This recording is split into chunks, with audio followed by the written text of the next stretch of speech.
Masa pemerintahan kolonial Inggris.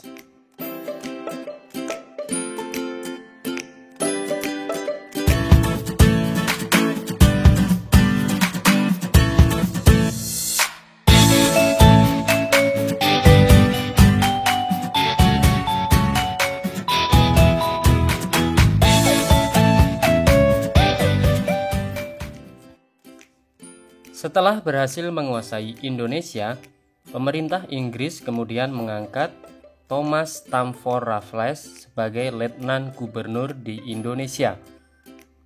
Raffles memulai tugasnya pada tanggal 19 Oktober 1811. Adapun kebijakan-kebijakan Thomas Stamford Raffles selama menjabat sebagai Letnan Gubernur di Indonesia, di antaranya adalah yang pertama di bidang ilmu pengetahuan. 1. Mengundang ahli pengetahuan dari luar negeri untuk mengadakan berbagai penelitian ilmiah di Indonesia. Yang kedua, Raffles bersama Arnoldi berhasil menemukan bunga bangkai sebagai bunga raksasa dan terbesar di dunia, yang kemudian bunga tersebut diberi nama ilmiah Rafflesia arnoldii.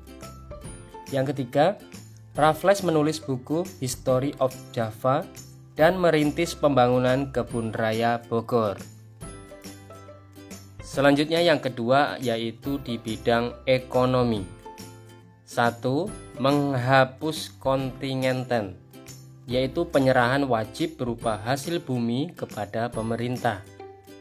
Kemudian yang kedua, menerapkan sistem sewa tanah atau land rente karena semua tanah dianggap milik negara. Selanjutnya bidang pemerintahan, pengadilan, dan sosial. Yang pertama, Pulau Jawa dibagi menjadi 16 keresidenan termasuk Yogyakarta dan Surakarta.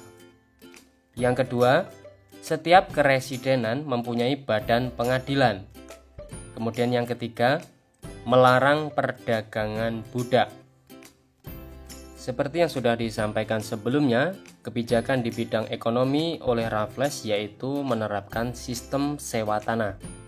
Namun, ada kegagalan dalam penerapan sistem sewa tanah tersebut. Faktor penyebab kegagalan sistem sewa tanah yang diterapkan Raffles yaitu: yang pertama, sulit menentukan besar kecilnya pajak bagi pemilik tanah karena tidak semua rakyat mempunyai tanah yang sama. Yang kedua, sulit menentukan luas sempitnya dan tingkat kesuburan tanah petani. Yang ketiga, keterbatasan pegawai-pegawai Raffles. Dan yang keempat, masyarakat desa belum mengenal sistem uang.